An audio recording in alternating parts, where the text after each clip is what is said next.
अभी जाता नहीं। जी सर, अस्सलाम वालेकुम। हाफिज गुलाम सरवर साहब, जी अस्सलाम साहब। वालेकुम। मैं इस्माइल बाटलीवाला मुंबई से बोल रहा हूँ। जी सर, जी सर। हजरत, फोन करने का कारण यह है कि मेरे कुछ सवाल हैं, उसका जवाब आपसे मुझे लेना है। और जी ये फोन मेरा रिकॉर्ड हो रहा है। ये हमारी आपकी बातचीत हो जाने के बाद इसको वीडियो में कन्वर्ट करके हम हमारे सोशल साइट पर डालेंगे। अगर इजाजत है तो मैं सवाल करूं। बिल्कुल बिल्कुल बिल्कुल। सवाल नंबर एक ये है कि आपको तो पता है कि 25 दिसंबर 2024 से हम 10 अगस्त के ब्लैकआउट का आह्वान करते आ रहे हैं लगातार। जी हमारी पहुंच जो है सोशल मीडिया तक है, वहीं तक मैं बोल पाता हूं। तो जी एक तो बेहतर, मैं ऐसा समझता हूं कि एक बेहतर नतीजा सामने आ गया है। हमारे ही फार्मूले को मुस्लिम पर्सनल लॉ बोर्ड ने उठा लिया है और आज 30 तारीख है। आज 9 बजे से 9:15 तक उन्होंने ब्लैकआउट करने का आह्वान किया है पूरे देश में। तो मैं समझता हूं कि हमारी मूवमेंट को ये हवा मिल रही है।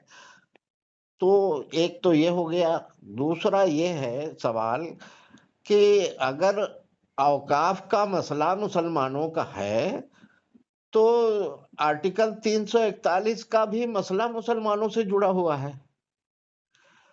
तो मैं हम्म, ऐसा समझता हूँ कि भी मुस्लिम तंजीमों को अगर औकाफ का मसला उठा रहे हैं, उस पर आंदोलन कर रहे हैं, अच्छी बात है। लेकिन 341 पर भी उनकी तरफ से आंदोलन होना चाहिए और 10 अगस्त को भी उन्होंने ब्लैक आउट का आह्वान करना चाहिए, ब्लैक डे मनाना चाहिए। ऐसा मेरा सवाल है। ये दोनों सवालों के ऊपर आपका जवाब चाहता हूँ जी।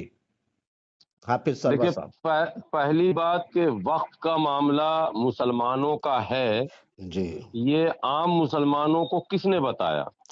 जी आम मुसलमानों को उनके सरबराहों ने, उनके रहबरों ने, उनके मजहबी लीडरों ने बताया। जी वरना आम मुसलमानों को इससे पहले वक्त के बारे में जी ना तो ज्यादा इल्म था और जी ना वक्त को वो इतना ज्यादा गंभीरता से या सीरियसली लेते थे। जी इनके लीडरों ने, इनके रहबरों ने, मजहबी रहनुमाओं ने जी चीख चीख कर ये बताया कि अगर वक्फ बिल एज इट इज काम करना शुरू करेगा तो तुम्हारी कब्रिस्तानें लूट जाएंगी, तुम्हारे दरगाह छीन लिए जाएंगे, तुम्हारी मस्जिदें छीन जाएंगी। जी तो आम मुसलमानों को ये लगा कि हमारे रहबर सही कह रहे हैं, ये बिल तो मेरे हक में नहीं है, इसकी मुखालफत होनी चाहिए। जी सो मुसलमानों का एक तबका अपने इन रहबरों की आवाज पर लब्बैक कहता हुआ मैदान में आया। जी नतीजा मुर्शिदाबाद बंगाल में जो हुआ वो भी आपके सामने है। बिल्कुल हुआ, वो गलत हुआ है। और कई मासूम और निर्दोष लोगों की जान चली गई। जी हाँ। तकरीबन 1000 की तादाद में मुसलमान जेल में चले गए हैं। जी हाँ। वक्फ बोर्ड इस आंदोलन से माने जुड़ने की वजह से या आंदोलन में कूदने की वजह से। तो सरवर साहब, इसीलिए तो हमने ब्लैक आउट का आह्वान किया है। ये सब जी जी, दंगा सुनिए ना, मस्ती ना करें। मैं जी हाँ। मैं यही जवाब दे रहा हूँ। दो सवाल आपका है, दोनों का जवाब चाहिए ना। जी तो वक्फ बिल तो अभी आया 2025 में, जी और 2025 में ही पूरे मुल्क के मुसलमानों को ये पता भी चल गया कि ये खतरनाक है हमारे लिए। जी और उसके नतीजे में 2025 में ही जान और माल का नुकसान भी होना शुरू हो गया और लोग जेल भी जाने लग गए। जी और अब ब्लैकआउट का आह्वान आज कर दिया गया है। जी आज 9 बजे से 9:15 बजे तक मुसलमानों के जितने भी माने वो रहनुमा हैं उनका ऐलान है। अब छोटी छोटी तंजीमें भी उनकी हिमायत में ऐलान कर रही हैं। वैसे मेरी भी लाइट बंद करने का, मेरे घर की भी लाइट बंद करने का हमने भी ऐलान कर दिया है जी। लेकिन लेकिन मैं नहीं करूंगा। बहरहाल जी ये तो अपना अपना मसला है। जी और अब मेरा ये सवाल है कि ये बात कैसे मुसलमानों को पता चले कि असल मस्जिदें 341 की वजह से छीनी जा रही हैं, कन्वर्जन हो रहा है, जी। लोग इस्लाम मजहब को छोड़कर हिंदू धर्म स्वीकार कर रहे हैं। और मैं एड्रेस पता के साथ बताता हूँ। अच्छा। हरियाणा में 4 जिला है। जैसे बहादुरगढ़ से आप बढ़ेंगे रोहतक की तरफ, जी। बहादुरगढ़ से जो रोड रोहतक जाता है वो फतेहाबाद होता हुआ बिल्कुल पाकिस्तान के बॉर्डर तक चला जाता है। अच्छा। तो उस रास्ते में जिंद है, नरवाना है, रोहतक है। जी। इन सब इलाकों में तकरीबन 90 गांव है डोम मुस्लिम बिरादरी का। यानी अच्छा, डोम दो मुस्लिम। जी। बिरादरी में डोम है लेकिन मुस्लिम है। जी। उनको मीरासी भी कहते हैं। अच्छा। इस 90 गांव में तकरीबन 60% डोम जो मुस्लिम थे वो हिंदू हो चुके हैं। अच्छा। हिंदू हो चुके हैं। जी। और जो 40% बचे हैं उसमें से 50% यानी 40 में 20, 50-50, जी। एक एक कदम उनका उस मजहब की तरफ जा चुका है, एक कदम रुका हुआ, वो कभी भी चले जाएंगे। जी। एक तो ये हो गया। अब आप आ जाइए नट बिरादरी। जी। मुसलमानों में बड़ी आबादी है नट बिरादरी। अभी एक वीडियो वायरल हुआ था मध्य प्रदेश के रायसेन जिला का, जी। और जहां मुसलमान के नट बिरादरी के लोग तकरीबन 250 घर उस गांव में हैं, और उन पर कन्वर्जन का प्रेशर डाला जा रहा था चूंकि उन्होंने एससी के सर्टिफिकेट बना रखे थे। जी। और मैं हाफिज गुलाम सरवर, मेरे पास उस गांव के सभी मुसलमानों के एससी सर्टिफिकेट आ चुके हैं, यानी व्हाट्सएप से सबने हमको भेज दिया, अच्छा। और सबका नाम गैर मुस्लिम वाला है। अच्छा। और अभी 2 वीडियो मैंने अपने चैनल देश की सच्चाई पर डाला है। मैं कानपुर गया था नट बिरादरी के एक गांव में, अच्छा। और उनके कुछ वीडियोस अभी मेरे पास है जो कल परसों में डालूंगा, जिसमें राजेश कुमार, संतोष कुमार, मनीष कुमार, ये उनके नाम हैं। ओहो हो। अच्छा। और वो सिर्फ जी यानी, और बिंदी सिंदूर, पैर पैर रंगना, साड़ी, और वो सारी तहजीबें जो गैर मुस्लिमों की हैं वो उनके यहाँ पाई गई। जी। मौके पर मुआयना करके उस गांव में रुक कर मैं आया हूं, अभी परसों ही आया हूं। जी। तो मैं मुस्लिम क़यादत से मेरा ये सवाल है हाँ। कि मुसलमानों की एक आबादी जिसको नट, बक्को, डफाली, मीरासी, मिर्शिकार, हलालखोर, ललबेगी, चमेला कहते हैं, जी। बंजारा, इस जी। तरह की जो बिरादरियां हैं जो हकीकत में इस्लाम को सिर्फ मानती तो हैं जी। लेकिन इस्लाम को जान नहीं सका वो ओहो बिरादरी, हो। जी। जी। उसका जिम्मेदार कौन है? और क्या उससे इस्लाम को खतरा नहीं होगा, जो जिसकी तादाद करोड़ों में है, और अगर वो कन्वर्ट होकर चले गए, जी। जो कि सिलसिला जारी है, जी। तो ये इसका इसका इल्जाम किस पर दिया जाएगा? जी। एक सवाल है। हमारी वक्त तबलीगी निजाम का ये दोष है। नहीं, तबलीगी निजाम का तो दोष है ही, जी। साथ में भारत संविधान से चलता है। और एक लीकेज जब 1950 में हुआ, आर्टिकल 341 पर मजहबी कैद लगा, जो अनुच्छेद 14, 15 और 16 के खिलाफ है, जी। उस पर वाबीला अगर मचता, उस पर अगर हंगामा मचता, उस पर अगर धरने प्रदर्शन होते, उस पर अगर ब्लैकआउट होता, उस पर अगर जान देने लेने जेल जाने की बात होती, तो दूसरा लीकेज नहीं होता। जी। जी। जी। जी। जी। पहले हाँ। ही लीकेज पर जब आपने चुप्पी साधी, जी। तो जब एक लीकेज को आप बंद नहीं करेंगे तो मकान में लीकेज बढ़ेंगे। जी। वो मामला आगे बढ़ा, और फिर CA/NRC आया, और फिर क्या कहते हैं अब वक्फ बोर्ड आया, और ये लीकेज रुकेगा नहीं। आज एडवांस में मैं बोलता हूं, मुल्क को आप सुना दीजिएगा, जी। चाहे पूरी मुस्लिम कम्युनिटी सड़क पर आ जाए, चाहे वो सब जान दे दे, ये जी। बिल नहीं रुकेगा। बिल बन चुका, लागू हो चुका, नोटिफिकेशन जारी हो चुका, और कुछ भी सुप्रीम कोर्ट नहीं करेगी। तसल्ली जो भी सुप्रीम कोर्ट आपको दे, जैसे जैसे गुस्ताखे नबी, वो जो महिला थी, कौन, शर्मा, जी। हाँ। जी। हाँ। और उस नूपुर पर भी नूपुर शर्मा। नुपुर शर्मा, उस पर भी सुप्रीम कोर्ट ने जो टिप्पणी की थी तो मुसलमान खुश हो गया था। जी। लेकिन क्या नुपुर शर्मा गिरफ्तार हुई? नहीं नहीं क्या उस पर मुकदमे चले? नहीं। क्या उसके बयानात बंद हुए? नहीं, कुछ भी नहीं हुआ। जी सुप्रीम कोर्ट का एक ऑब्जर्वेशन होता है, एक जी कमेंट होता है, इसको टिप्पणी कहते हैं हिंदी में, जी। कि वो फैसला नहीं है, ये सिर्फ टिप्पणी है। टिप्पणी है जो और है। दुनिया को ये पता चलना चाहिए कि सुप्रीम कोर्ट की हैसियत लोकसभा द्वारा बनाए गए कानून को बदलने की नहीं है। जी कानून बनाने का हक सिर्फ और सिर्फ लोकसभा और राज्यसभा को है। जी कानून का तज्जिया कर सकती है सुप्रीम कोर्ट, जी यानी कि विश्लेषण कर सकती है और कह सकती है कि गलत हुआ, जी लेकिन बदल नहीं सकती है। जी तो जब सुप्रीम कोर्ट बदल ही नहीं सकती है, तो जी अगर वो कमेंट कर भी दे के गलत हुआ, तो जी। आपको क्या मिलेगा? नहीं, कमेंट से क्या मिलेगा? कुछ नहीं। कुछ नहीं मिलेगा। जी तो मेरा ये कहना है कि आप जब एक गलती पर खामोश रहेंगे तो दूसरी गलती का रास्ता हमवार होगा। जी सो पहले मुस्लिम रहनुमाओं को तौबा करके मुसलमानों के बीच ये कहना चाहिए कि 10 अगस्त 1950 को जो आर्टिकल 341 पर मजहबी कैद लगा था, जी वो बहुत बड़ा जुर्म था, कानूनी धब्बा था, संविधान पर काला धब्बा था। हमने खामोशी जो इख्तियार की, हम मुजरिम हैं जी और हमें इस जुर्म की सजा जो मिलनी चाहिए थी वो अब मिल रही है। जी 341 पर मजहबी कैद से गरीब मुसलमान अफेक्टेड हुआ, प्रभावित हुआ, जी। लेकिन वक्फ बोर्ड के इस कानून से गरीब मुसलमानों का कोई लेना देना नहीं है। अमीर मुसलमान इसमें अफेक्टेड होंगे। अभी इसके लिए थोड़ा सा मैं आपको बताना चाहता हूँ जी कि हमारी टीम की तरफ से औकाफ का मसौदा पूरा हो चुका है, जो कि अंग्रेजी और हिंदी में है, प्रिंटिंग को जा चुका है। जी 4-6 दिन के अंदर आप लोगों के हाथ में लग जाएगा। ठीक, और बहुत बेहतर। बहुत सारे देश भर के कलेक्शन हैं उसके अंदर।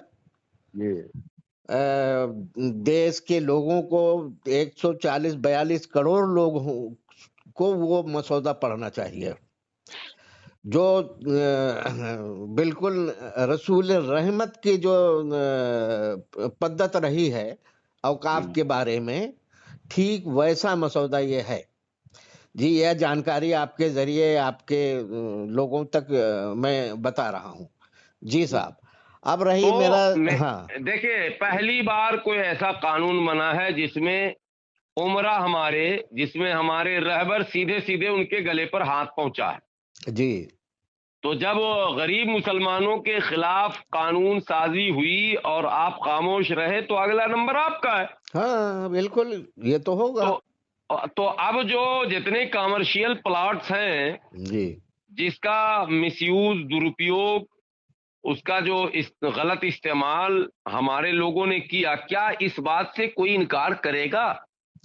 जी जी जी अगर सही इस्तेमाल होता सर, जी तो क्या हकीकत में मुसलमानों का गरीब तबका जी आज उसमें की बड़ी आबादी, मैं ये नहीं कर रहा हूं 100% अमीर हो जाता, जी जी। लेकिन एक अच्छी खासी आबादी उसका फायदा उठाकर अपने बच्चों को पढ़ा मतलब लेती, लिखा लेती, तिजारत कर लेती। मतलब आपका कहना यह है कि सारे लोग अमीर नहीं हो जाते, लेकिन उनके रोटी तक तो हो जाता और थोड़ा मोड़ा तालीम उनके बच्चों को तो मिल जाता था। लेकिन ये काम वक्फ बोर्ड के जरिए कभी नहीं किया गया। जी और वक्फ बोर्ड में जितने आए चेयरमैन, मेंबरान और तमाम सियासी लोग, उन सबों ने इनफरादी मफाद को फौकियत दी, अहमियत दी, प्राथमिकता दिया और लिया उसका फायदा। जो जग जाहिर है, 100 नाम है ऐसे जो वक्फ बोर्ड पर जिनका सीधा सीधा कब्जा है। हजरत इसलिए मेरा मानना है जी कि कानून गलत है, 100% गलत है। जी यह हकीकत है कि इससे परेशानियां आएंगी, लेकिन जी ये हमारे कारनामे की वजह से हुआ है। इसलिए जी अल्लामा इकबाल का वो शेर है, लौट पीछे की तरफ ऐ गर्दिशे अय्याम तू। जी आपको फिर से पीछे लौटना पड़ेगा जी और आपको ये कहना पड़ेगा कि वो गलती जो हमारी हुई थी वो बड़ी गलती थी, जी उसी की ये सजा। आओ हम तौबा करते हैं और अब उसकी भी लड़ाई लड़ेंगे। जी जी आज 70-78 तकरीबन हमें जो इल्म में है कि रीट पिटीशन PIL के सुप्रीम कोर्ट में हो गए वक्त बिल के खिलाफ। जी। क्या 341 के खिलाफ भी हुए? नहीं। आम मुसलमान अभी भी धारा 341 पर लगे धार्मिक प्रतिबंध के बारीकियों को जानता ही नहीं है। आम मुसलमान छोड़िए, खास नहीं जानता, खास नहीं जानता, आम छोड़ दीजिए इमाम कि नहीं जानता, इमाम मदरसे का मोहतमिम नहीं जानता हाँ है, हाँ, मस्जिद, जामा मस्जिद का इमाम नहीं जानता। नहीं जानता। मैं अभी द्वारका गया था, दिल्ली में। जी। एक मस्जिद में इशा की नमाज पढ़ा, इमाम साहब से मिला, तो इमाम साहब से जब गुफ्तगू हुई तो बोला, हाँ आज से 12 साल पहले एक डॉक्टर आए थे बिहार से, वो बोले थे, लेकिन मैं समझा नहीं ये है क्या। जी जी। मतलब 12 साल पहले बोलने के बाद भी वो इमाम नहीं समझा, जब दोबारा फिर मैंने समझाया तब जाके उसने कहा यार ये तो बहुत बड़ा मसला। जी। इसका मतलब है कि आपने समझाया ही नहीं। जी हाँ, बिल्कुल नहीं तो समझाया नहीं गया। समझाया जब आपने, जी तो आपको उसकी सजा मिलेगी। कुदरत का कानून जो है वो अपना काम करेगा, बराबर करेगा। जी जी जी जी। ठीक है, इसलिए मैं आज ब्लैकआउट जो इन लोगों ने रखा, इन लोगों के सारे मामले का मैं विरोध कर रहा हूं। मैं जी सड़क जी पर उतरने से मुसलमानों को रोक रहा हूं। मैं मुसलमानों को कह रहा हूं कानून गलत है, जी मोदी ने जो कानून लाया हम उसकी मुखालफत करते हैं, जी लेकिन हम सड़क पर इनके कहने से नहीं उतरेंगे, क्योंकि ये भी मुजरिम हैं। जी जी जी और जी। एक चोर अगर दूसरे चोर को कहे कि ये चोर है, मैं कहता हूं तुम दोनों चोर हो। एक गलत आदमी अगर दूसरे को कह रहा है ये गलत आदमी, मैं कहता हूं तुम दोनों गलत हो। हजरत सरवर साहब, मैं आपको बता देता हूँ ये रिकॉर्डिंग के जरिए ही, जब हमने डॉक्यूमेंट कलेक्ट करना शुरू किए हैं पूरे देश के, तो हमारे पास सभी डॉक्यूमेंट हैं। हमारे सब डॉक्यूमेंट ये बता रहे हैं कि कौन कहाँ पर क्या है। ये सारे कुछ दस्तावेज हमारे पास जमा हो चुके हैं। रह गई बात मसौदे में, हम उसका जिक्र इसलिए अभी नहीं किए हैं क्योंकि हमें अभी तस्दीक करना बाकी रह गया है कि वो जो कब्जेदारों का जो रिपोर्ट है वो सही है या नहीं है, इसलिए हम मसौदे में उसका जिक्र नहीं किए हैं। आने वाला जो अगला पड़ाव होगा वो यही है। जी नहीं, जरूरत है इस बात की जी कि जो नाइंसाफियां हुई हैं तारीख में, जी उससे सबक लेकर इंसान आगे आने वाले दिनों में इस तरह का कोई मामला मुल्क में ना आए, इसके लिए लाहे अमल तैयार करे।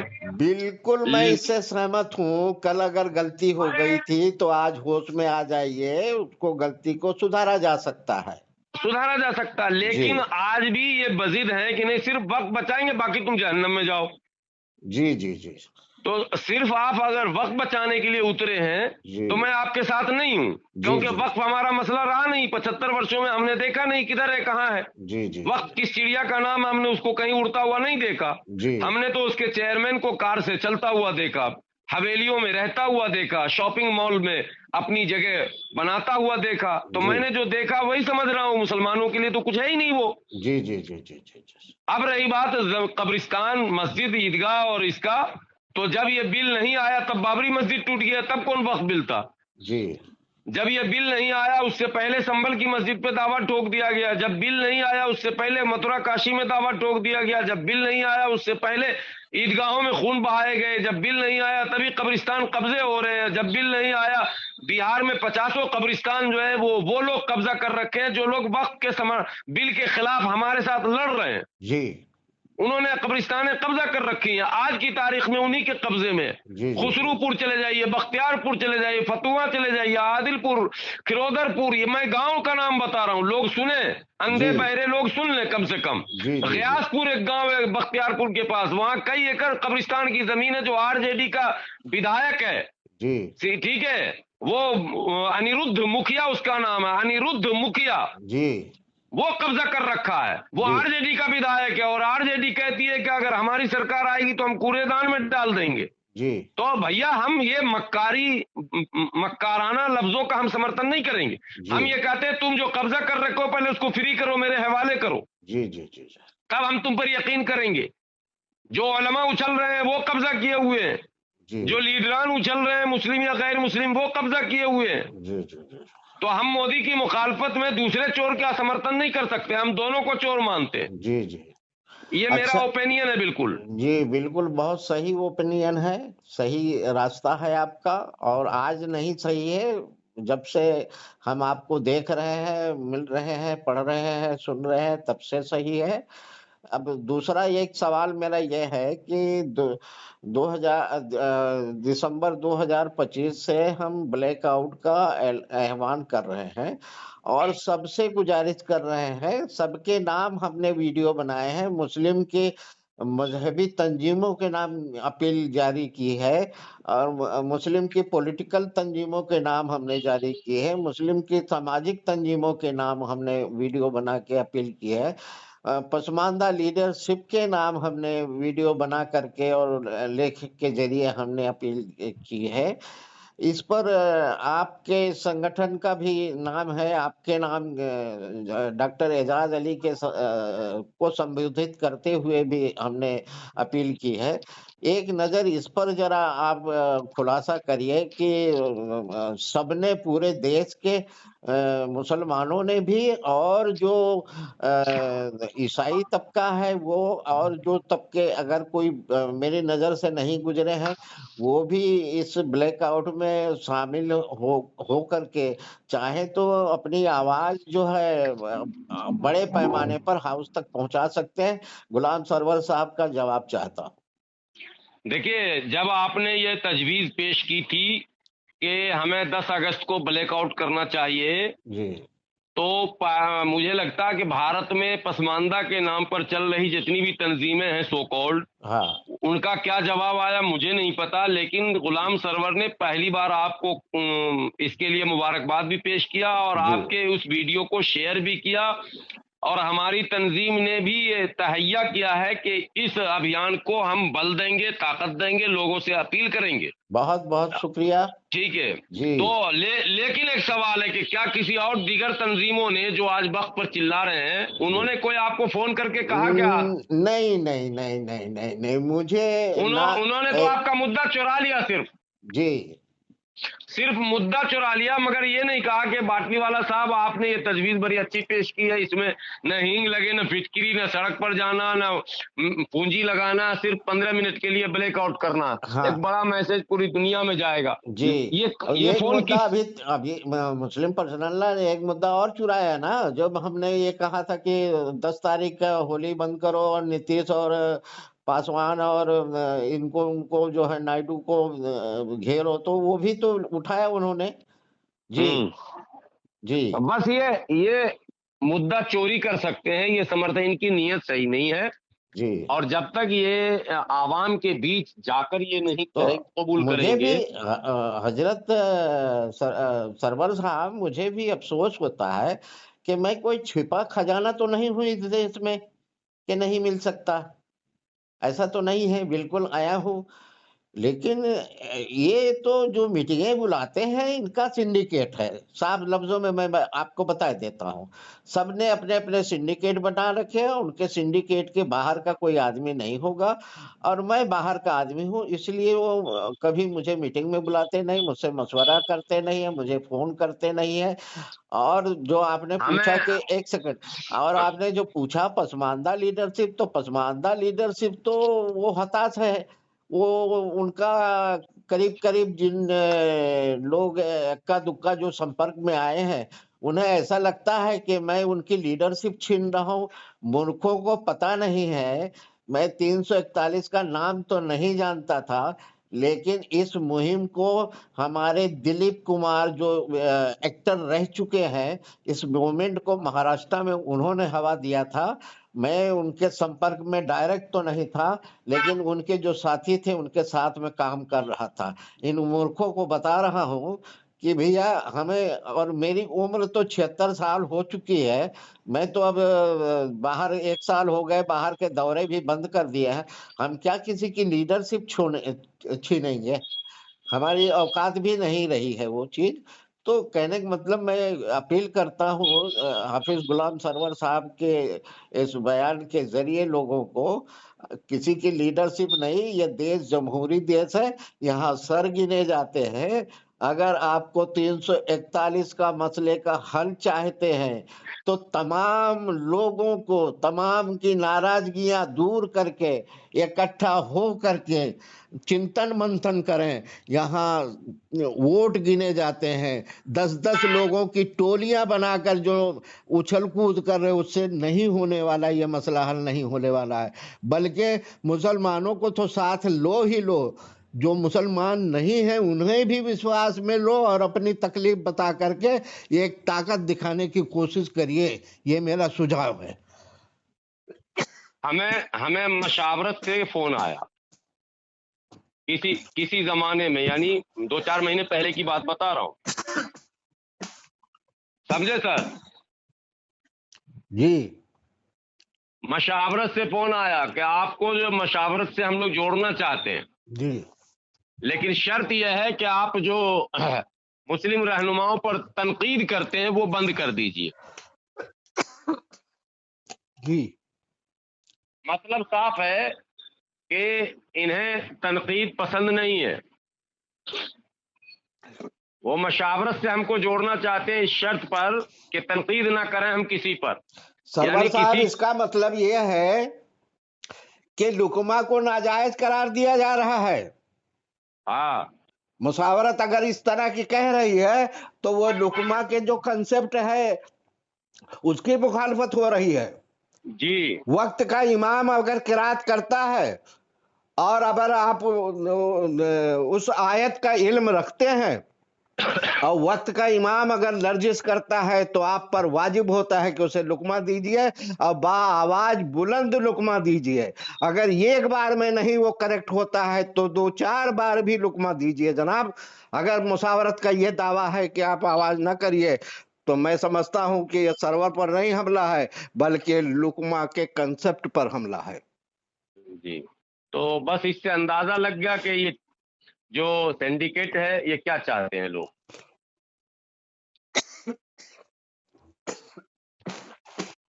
चलिए ठीक है, बहुत बहुत शुक्रिया। जी अल्लाह आपको सेहत के साथ रखे। आमीन आमीन। जी।